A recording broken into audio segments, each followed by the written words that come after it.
Good morning, coffee moaners. Good morning, good morning, good morning. Welcome if you're listening on podcast. Welcome if you're watching on YouTube. How are we all? Yes, Nadia is en route to Hove to have fun with her girls in the sun. She's taking her and the Fab Four, taking Hannah out for a lovely and well-deserved break by the sea. So you've got me to chat you through the news this morning. How are we all? How is everyone? Morning, Tez. Morning, Edward Bevington. Morning, Margaret O'Brien, Alison Barber, Lucy Williams. Welcome, welcome, welcome. This pair of glasses I'm wearing are slightly scratched, so everything feels. Let me try a little bit of alcohol rub on my glasses. How is everyone? Has everyone watched Adolescence? Because anyone who's got Netflix, obviously, I realise it can be expensive to subscribe to that. Anyone seen Adolescence? Caught up on it, watched it, perhaps as a consequence of us banging on about it. Good morning, Stuart G, Shonster Migman, Anna-Marie Shellard. Hope you're all well. Lizzie Russell. Just a story break about the teen who shot his family. Yes, I was listening to that on the radio this morning. I'm terrified for our kids now. Trying to see, I think Nadia's nicked my glasses.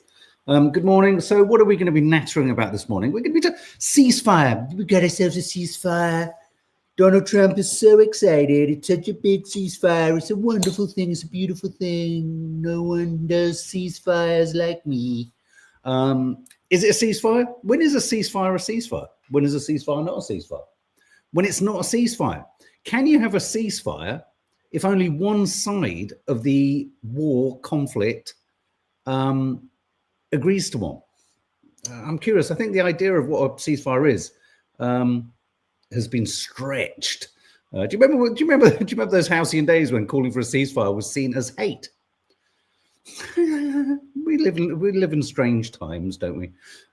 When is a ceasefire a ceasefire? When it ends, says Stuart G. The fake ceasefires. Trump's, it's not fake news, it's a real ceasefire, which is why I'm wearing a nuclear explosion. We're also going to be talking about how Israel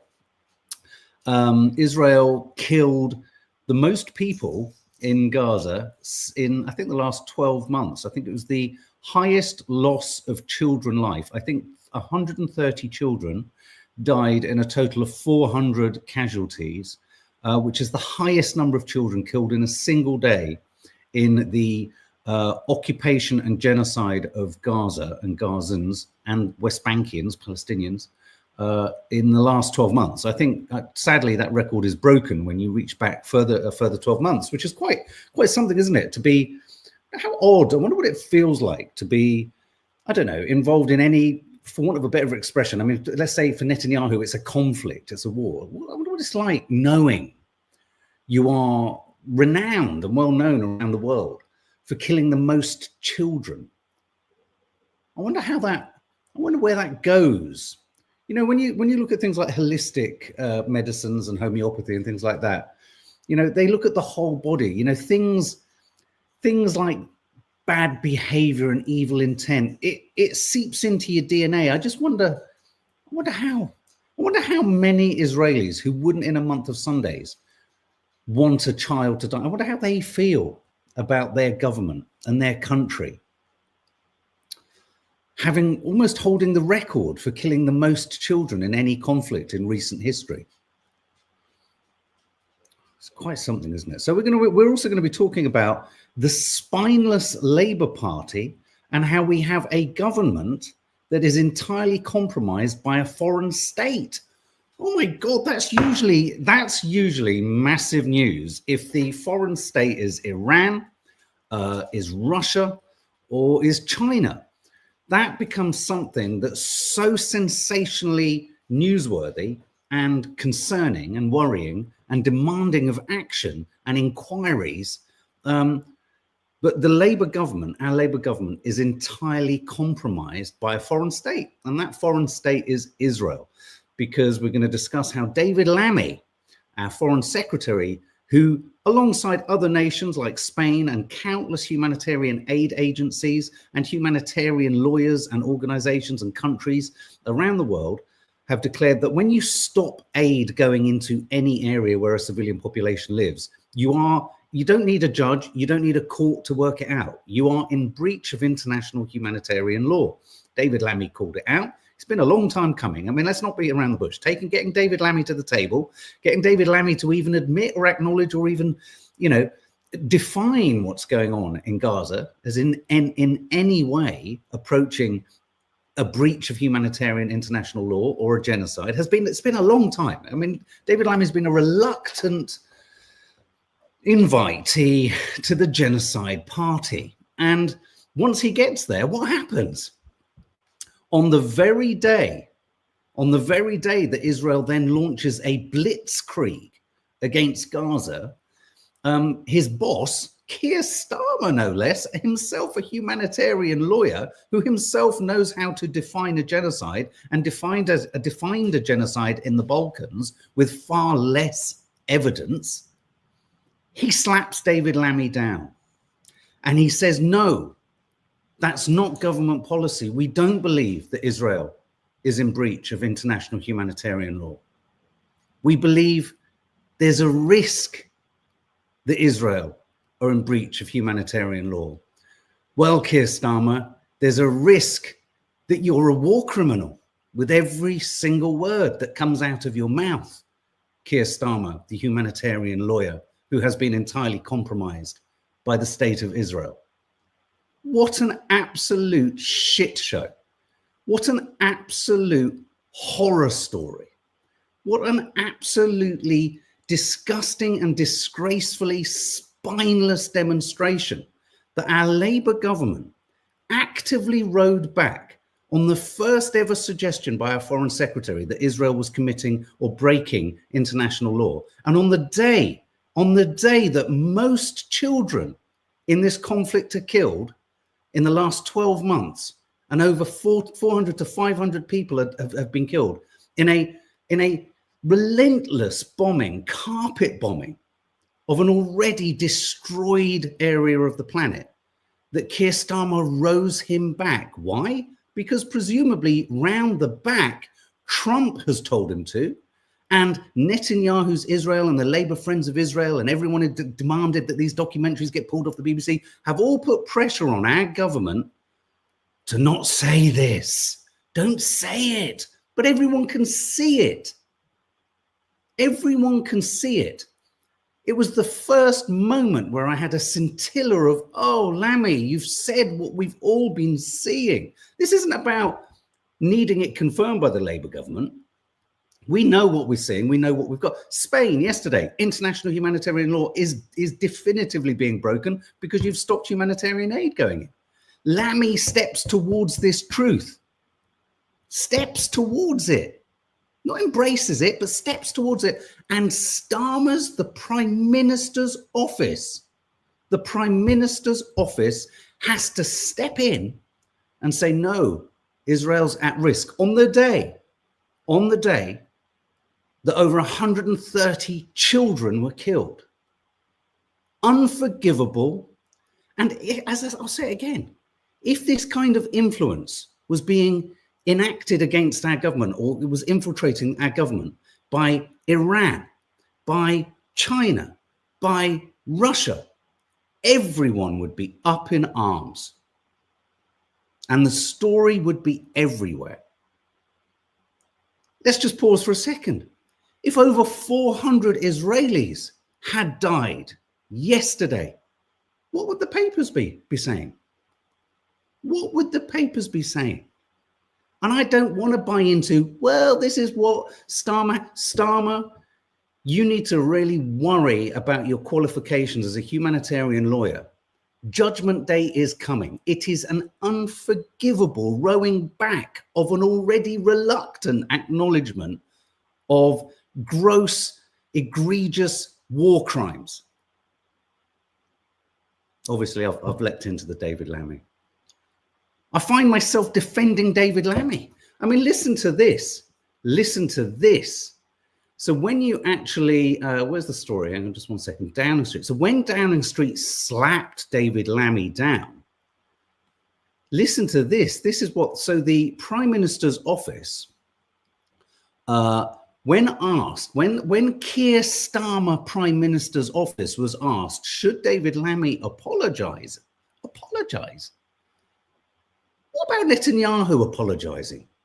What about Keir Starmer apologizing for saying that Israel had the right to turn the taps off? Humanitarian lawyer. Prime Minister's office said this regarding whether David Lammy and the Foreign Office should apologize. I'll leave that to the Foreign Office. So not only are they rowing back, but they're being passive aggressive. It's just astonishing, astonishing, astonishing.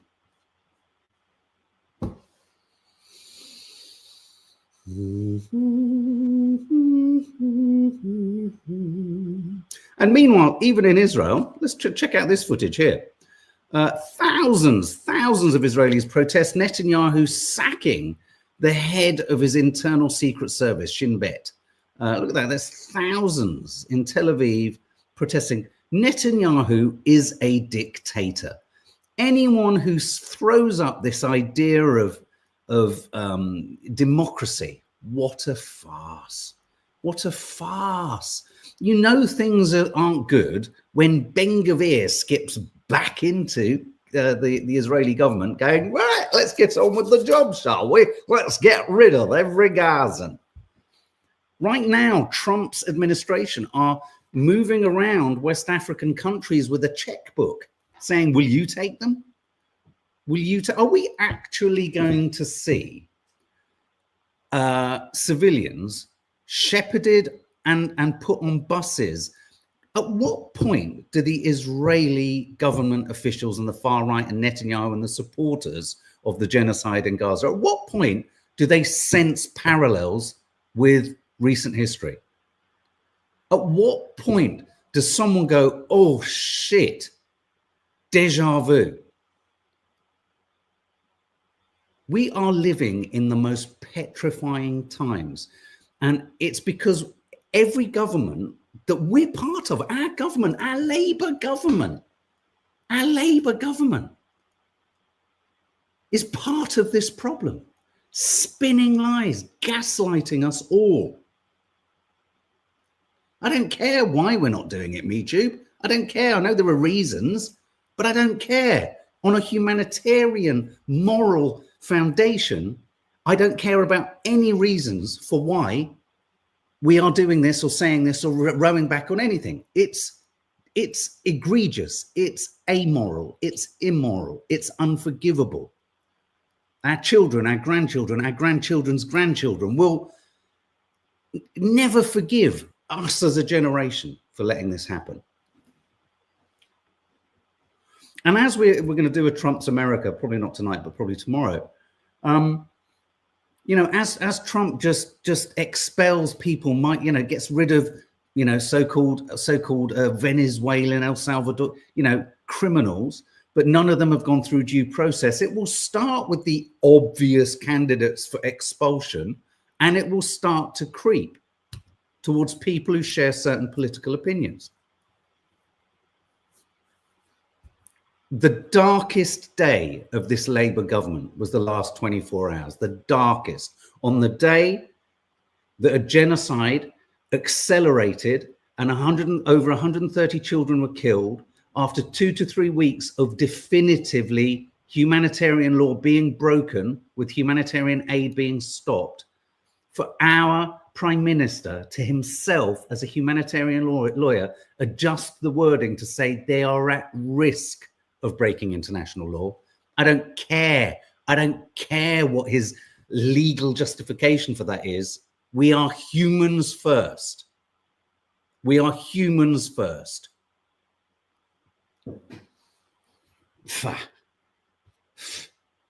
Labour, what a joke. Encouraging, though, is the sheer number of people around the globe who are coming out in support of Palestine and are absolutely offended by what's happened in the last 24 hours. I have footage here just of Amsterdam, looking coming out in Naples, they were out in London. Sometimes, marching is good, demonstrating is good, but using social media, I hate to say it, is sometimes even more powerful. How does it leave you feeling? How does it leave you feeling that none of the Western media is even covering this? Our government has been entirely compromised by a foreign state. Why is no one talking about it? Lizzie Russell, scariest part of this, can we see any decent human beings coming up into politics? No, you're absolutely right. Kids don't want to be up against people we have about now. You're right. Where are the people coming through?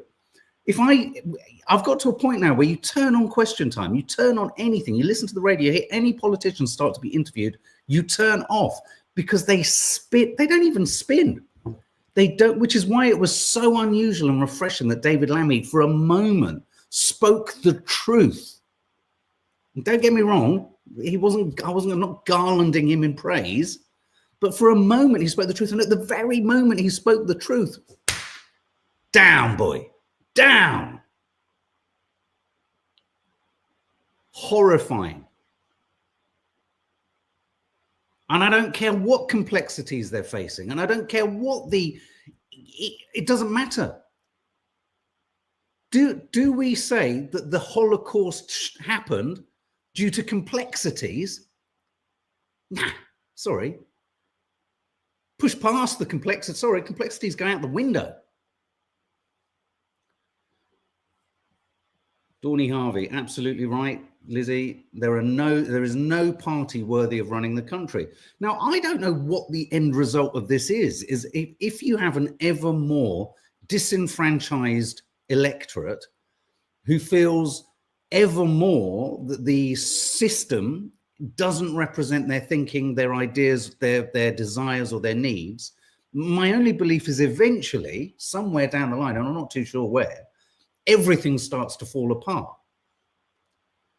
Because if you chip away at humanity and then find complex legal reasons and geopolitical reasons for it, which there are, don't get me wrong, I understand all the reasons as to why they slapped David Lammy down. But if we allow those to, become fixed and entrenched and don't take a stand and just say it as it is, as the Irish government has, as the Spanish government has, the whole kit and caboodle of humanity slides down the Swanee.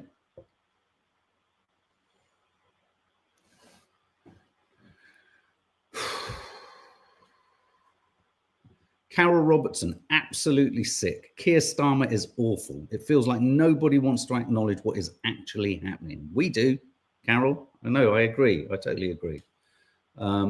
Me too. The Greens are the most sympathetic to Palestine, but they're also the reasons why the Greens are not in power.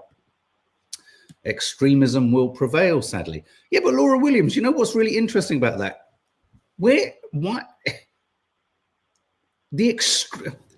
That's a really good point. Extremism will prevail. But the only extremism that seems to be wrenching power from taking power is the right. Because I don't characterize people protesting for Palestine as far left. I characterize them as humanitarians. This is the odd thing here. It's not like in the old days where you've got, oh my God, you've got extremist fascists and you've got extremist communists. You've got humanitarians are being characterized as lefties. When did being a humanitarian become a lefty thing? That's the bit I don't understand. That's an odd thing.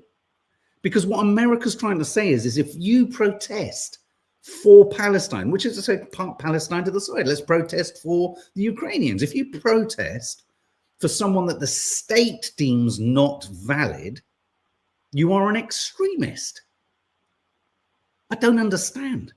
Yes, many left-wing groups support the state of Palestine, but I'll tell you why that is, because much of left-wing politics, when it's not corrupted into horrible, egregious communist states, most left-wing politics appeals to a humanitarian aspect. It's why we thought we all supported the Labour Party, which is what makes it so doubly frustrating that the Labour Party have been hoodwinked and hijacked ideologically into thinking that any criticism of Israel is anti-Semitism. It is not. It is such a pernicious fraud that has been enacted upon Jewish people and the world. And so now we have Donald Trump announcing a ceasefire. Well, he hasn't got a ceasefire. I got ourselves a ceasefire. No, you didn't. Vladimir Putin's been bombing Ukraine through the night. There's no ceasefire. Trump had a phone call with Putin and he said, I've got to come out of this and be able to say something. He's come out saying, okay, we'll have a ceasefire against hitting energy and infrastructure. And the bombs have carried on. These ceasefires that Donald Trump keeps proclaiming that he's achieved only work for the oppressors. There's no ceasefire landing at the moment for any of the countries or the people that are being oppressed or bombed. These so-called ceasefires are demonic, demonstrative tyrants, Putin, Trump, Netanyahu, all just carving things up for themselves. Kind of a rarefied fucking world do these bastards live in? Ceasefire? No ceasefire happening in Ukraine. What Putin wants is a complete stop of all military and intelligence aid to Ukraine. The possibility of even Ukraine just handing over the bits of its country that Russia's got and then settling back into a peacekeeping situation, that's not even on the table. We are no nearer to a ceasefire whatsoever. Frightening, really frightening times. And rest assured that round the back, because I think I said last week, part of Trump's negotiations with Putin, Ukraine is a minor detail. He'll also be asking Putin to step back from his support or his connection with Iran. And I think that will be a sticking block because Iran is Russia's way into the Middle East, as Israel is America's way into the Middle East. And there's no two ways about it. I wouldn't be at all surprised if, what date are we today? I'm not at all surprised that I think in 2 weeks, time, or within 2 weeks' time, we will have had an attack on Iran by America or America's proxy, or Israel's proxy actually is America. Israel will have attacked Iran using their proxy, America. And let's just wait and see how that all spans out. Let's not forget, Israel is a nuclear state, just pretends that it doesn't have any, and everyone in the world goes, Israel? Nuclear bombs, really? Bluebell, let me tell you this. You do not bomb the Gaza Strip, killing tens of thousands to get your hostages back.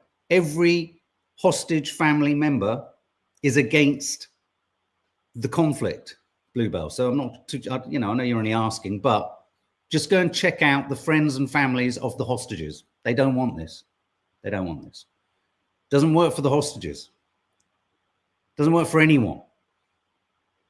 Look at the problem. Look at the conflict in Northern Ireland. It could only be resolved eventually with everyone just putting their fucking egos to the side and going, all right, well, we all have to talk. That was the only way the Good Friday Agreement, and that's the Good Friday Agreement is fraught, and it was not perfect. But someone at some point had to say, we have to stop, demonizing Sinn Féin. We have to stop just pretending that the IRA don't exist, and that because we've called them terrorists, they don't have a mouth and we don't talk to them. You'd sit down and you negotiate. The only way this can be sorted is to be negotiated. But Netanyahu, you're the Prime Minister of Israel, is the single largest block to progress. And he can forever point at it is so like a relationship in which the pretend victim can keep pointing to the so-called aggressor because the aggressor who's frustrated keeps raising their voice because they're frustrated. But actually, Netanyahu is the one who's constraining and maintaining this tinderbox. Look back through the history books. Netanyahu has tipped something like $3 billion into the creation and establishment of Hamas because he wanted them to fight with the Palestinian Authority, the PLO. So look into it. It's more complex than the stupid fucking headlines these newspapers give us that make us go, oh, the hostages, if they just release them, it'll be fine. It's not that simple. And our government banks on us all losing interest. Banks on us all losing the momentum and the capacity. And, the government, our government, Keir Starmer, doesn't want us knowing the intricacies or the details. I wish someone somewhere could get Keir Starmer and just ask him repeated, relentless questions away from the safety of these artificial studios where journalists actually allow him to get away with the nonsense that he comes out with. Sorry, I've just got to take this.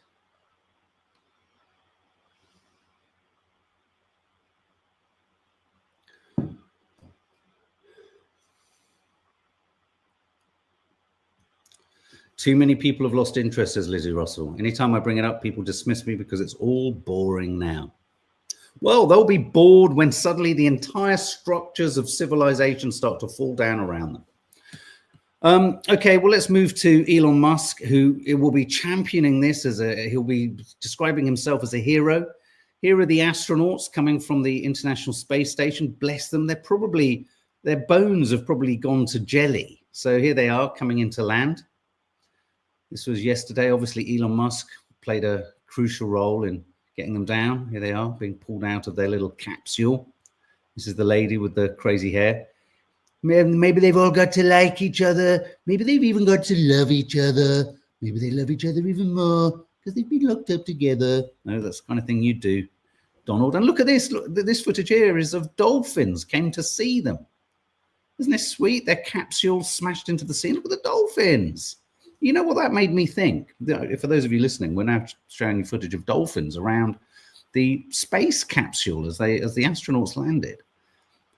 This footage makes me wonder whether, how was it Hitchhiker's Guide to the Universe? Was that the one in which they said dolphins could speak and were the kind of aliens, and maybe they thought this was the big arrival of their friends from space?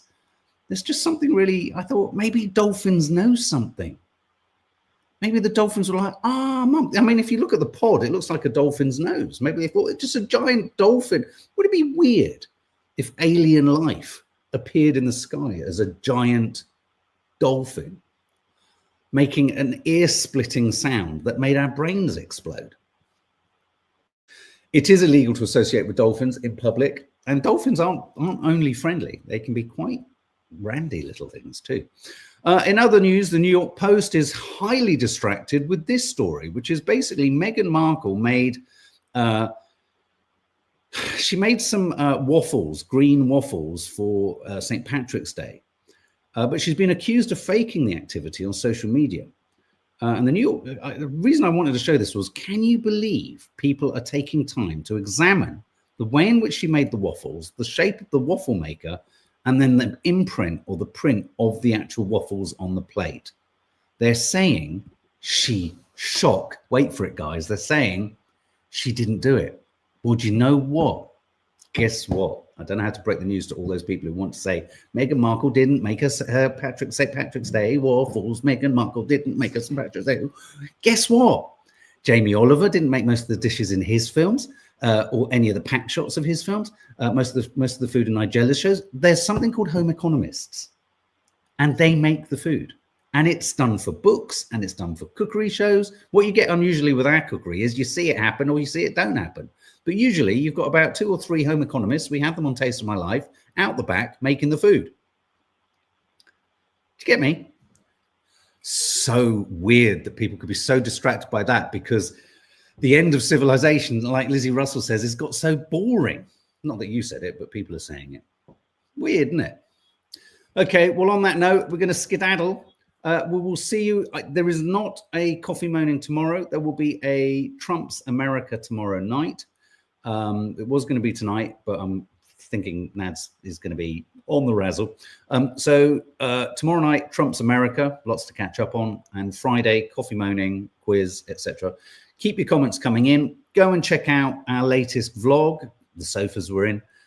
Teddy's birthday, there's another episode of that coming. First Green Finger to Hell is landing this weekend too, so lots to look forward to. So take care, and thank you again for all of your messages, Re Nanny Die. It's an ongoing and not changing situation, but we are, you know, she's in good hands, and she knows you all care for her, and she sends all her love, and she will be popping up in some of the vlogs too. So have a lovely day.